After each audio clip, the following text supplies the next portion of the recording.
Alice in Wonderland by Lewis Carroll. Chapter 9. The Mock Turtle's Story.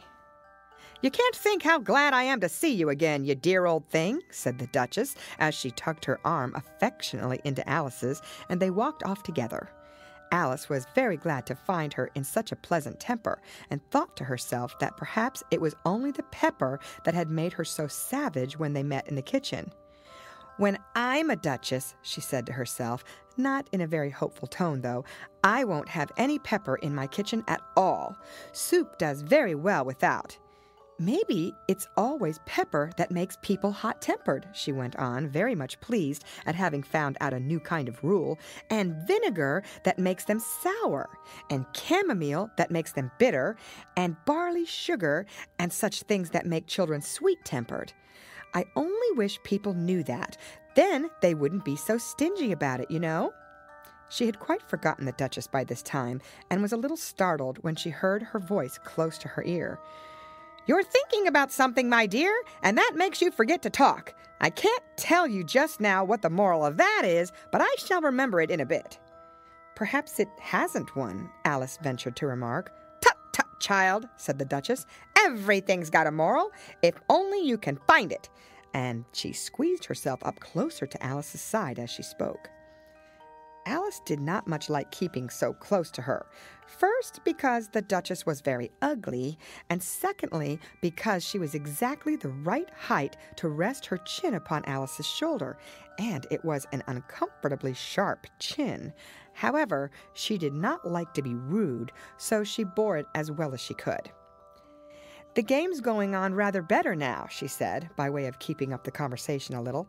"'Tis so," said the Duchess, "and the moral of that is, 'Oh, 'tis love that makes the world go round.'" "Somebody said," Alice whispered, "that it's done by everybody minding their own business." "Ah, well, it means much the same thing," said the Duchess, digging her sharp little chin into Alice's shoulder as she added, "and the moral of that is, take care of the scents, and the sounds will take care of themselves." "How fond she is of finding morals in things," Alice thought to herself. "I dare say you're wondering why I don't put my arm around your waist," the Duchess said after a pause. "The reason is that I'm doubtful about the temper of your flamingo. Shall I try the experiment?" "He might bite," Alice cautiously replied, not feeling at all anxious to have the experiment tried. "Very true," said the Duchess. "Flamingos and mustard both bite. And the moral of that is, birds of a feather flock together." "Only mustard isn't a bird," Alice remarked. "Right as usual," said the Duchess. "What a clear way you have of putting things." "It's a mineral, I think," said Alice. "Of course it is," said the Duchess, who seemed ready to agree to everything that Alice said. "There's a large mustard mine near here, and the moral of that is, the more there is of mine, the less there is of yours." "Oh, I know," exclaimed Alice, who had not attended to this last remark. "It's a vegetable. It doesn't look like one, but it is." "I quite agree with you," said the Duchess, "and the moral of that is, be what you would seem to be, or if you'd like it put more simply, never imagine yourself not to be otherwise than what it might appear to others that what you were or might have been was not otherwise than what you have been would have appeared to them to be otherwise." "I think I should understand that better," Alice said very politely, "if I had it written down, but I can't quite follow it as you say it." "There's nothing to what I could say if I choose," the Duchess replied in a pleased tone. "Pray don't trouble yourself to say it any longer than that," said Alice. "Oh, don't talk about trouble," said the Duchess. "I make you a present of everything I've said as yet." "A cheap sort of present," thought Alice. "I'm glad they don't give birthday presents like that." But she did not venture to say it out loud. "Thinking again?" the Duchess asked, with another dig of her sharp little chin.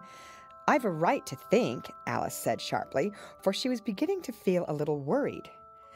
"Just about as much right," said the Duchess, "as pigs have to fly, and the moral—" But here, to Alice's great surprise, the Duchess's voice died away, even in the middle of her favorite word, moral, and the arm that was linked into hers began to tremble. Alice looked up, and there stood the Queen in front of them, with her arms folded, frowning like a thunderstorm. "A fine day, Your Majesty," the Duchess began in a low, weak voice. "Now, I give you fair warning," shouted the Queen, stamping on the ground as she spoke. "Either you or your head must be off, and that in about half no time. Take your choice." The Duchess took her choice and was gone in a moment. "Let's go on with the game," the Queen said to Alice, and Alice was too much frightened to say a word, but slowly followed her back to the croquet ground.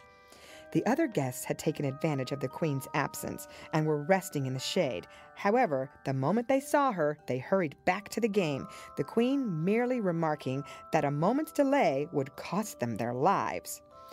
All the time they were playing, the Queen never left off quarreling with the other players and shouting, "Off with his head!" or "Off with her head!" Those whom she sentenced were taken into custody by the soldiers, who of course had to leave off being archers to do this, so that by the end of half an hour or so, there were no archers left, and all the players except the King, the Queen, and Alice were in custody and under sentence of execution. Then the Queen left off, quite out of breath, and said to Alice, "Have you seen the Mock Turtle yet?" "No," said Alice. "I don't even know what a mock turtle is." "It's the thing mock turtle soup is made from," said the Queen. "I never saw one or heard of one," said Alice. "Come on, then," said the Queen, "and he shall tell you his history." As they walked off together, Alice heard the King say in a low voice to the company generally, "You are all pardoned." "Come, that's a good thing," she said to herself, for she had felt quite unhappy at the number of executions the Queen had ordered. They very soon came upon a griffin, lying fast asleep in the sun. If you don't know what a griffin is, look at the picture. "Up, lazy thing," said the Queen, "and take this young lady to see the Mock Turtle and to hear his history. I must go back and see after some executions I have ordered." And she walked off, leaving Alice alone with the griffin. Alice did not quite like the look of the creature, but on the whole she thought it would be quite as safe to stay with it as to go after that savage Queen, so she waited. The griffin sat up and rubbed its eyes. Then it watched the Queen till she was out of sight. Then it chuckled. "What fun!" said the griffin, half to itself, half to Alice. "What is the fun?" said Alice. "Why, she," said the griffin. "It's all her fancy that they never executes nobody, you know. Come on." "Everybody says come on here," thought Alice as she went slowly after it. "I never was so ordered about in all my life. Never." They had not gone far before they saw the Mock Turtle in the distance, sitting sad and lonely on a little ledge of rock, and as they came nearer, Alice could hear him sighing as if his heart would break. She pitied him deeply. "What is his sorrow?" she asked the griffin, and the griffin answered, very nearly in the same words as before. "It's all his fancy that. He hasn't got no sorrow, you know. Come on." So they went up to the Mock Turtle, who looked at them with large eyes full of tears, but said nothing. "This here young lady," said the griffin, "she wants for to know your history, she do." "I'll tell it her," said the Mock Turtle in a deep, hollow tone. "Sit down, both of you, and don't speak a word till I've finished." So they sat down, and nobody spoke for some minutes. Alice thought to herself, "I don't see how he can even finish if he doesn't begin." But she waited patiently. "Once," said the Mock Turtle at last, with a deep sigh, "I was a real turtle." These words were followed by a very long silence, broken only by an occasional exclamation of "Hajar!" from the griffin, and the constant heavy sobbing of the Mock Turtle. Alice was very nearly getting up and saying, "Thank you, sir, for your interesting story," but she could not help thinking there must be more to come, so she sat still and said nothing. "When we were little," the Mock Turtle went on at last, more calmly, though still sobbing a little now and then, "we went to school in the sea, The master was an old turtle. We used to call him Tortoise." "Why did you call him Tortoise if he wasn't one?" Alice asked. "We called him Tortoise because he taught us," said the Mock Turtle angrily. "Really, you are very dull." "You ought to be ashamed of yourself for asking such a simple question," added the Gryphon. And then they both sat silent and looked at poor Alice, who felt ready to sink into the earth. At last the Gryphon said to the Mock Turtle, "Drive on, old fellow. Don't be all day about it." And he went on in these words: "Yes, we went to school in the sea, though you mayn't believe it." "I never said I didn't," interrupted Alice. "You did," said the Mock Turtle. "Hold your tongue," added the Gryphon, before Alice could speak again. The Mock Turtle went on. "We had the best of educations. In fact, we went to school every day." "I've been to a day school, too," said Alice. "You needn't be so proud as all that." "With extras?" asked the Mock Turtle a little anxiously. "Yes," said Alice. "We learned French and music." "And washing?" said the Mock Turtle. "Certainly not," said Alice indignantly. "Ah, then yours wasn't a really good school," said the Mock Turtle in a tone of great relief. "Now at ours, they had at the end of the bill French, music, and washing extra." "You couldn't have wanted it much," said Alice, "living at the bottom of the sea." "I couldn't afford to learn it," said the Mock Turtle with a sigh. "I only took the regular course." "What was that?" inquired Alice. "Reeling and writhing, of course, to begin with," the Mock Turtle replied. "And then the different branches of arithmetic: ambition, distraction, uglification, and derision." "I never heard of uglification," Alice ventured to say. "What is it?" The Gryphon lifted up both its paws in surprise. "What?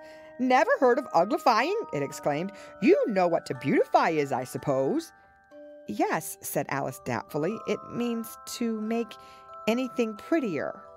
"Well, then," the Gryphon went on, "if you don't know what to uglify is, you are a simpleton." Alice did not feel encouraged to ask any more questions about it, so she turned to the Mock Turtle and said, "What else had you to learn?" "Well, there was mystery," the Mock Turtle replied, counting off the subjects on his flappers. "Mystery, ancient and modern, with seaography, then drawing. The drawing master was an old conger eel that used to come once a week. He taught us drawing, stretching, and fainting in coils." "What was that like?" said Alice. "Well, I can't show it you myself," the Mock Turtle said. "I'm too stiff, and the Gryphon never learnt it." "Hadn't time," said the Gryphon. "I went to the classic master, though. He was an old crab, he was." "I never went to him," the Mock Turtle said with a sigh. "He taught laughing and grief, they used to say." So he did," said the Gryphon, sighing in his turn, and both creatures hid their faces in their paws. "And how many hours a day did you do lessons?" said Alice, in a hurry to change the subject. 10 hours the first day," said the Mock Turtle, 9 the next, and so on. "What a curious plan!" exclaimed Alice. "That's the reason they're called lessons," the Gryphon remarked, "because they lessen from day to day." This was quite a new idea to Alice, and she thought it over a little before she made her next remark. "Then the 11th day must have been a holiday." "Of course it was," said the Mock Turtle. "And how did you manage on the 12th?" Alice went on eagerly. "That's enough about lessons," the Gryphon interrupted, in a very decided tone. "Tell her something about the games now." End of chapter. Read by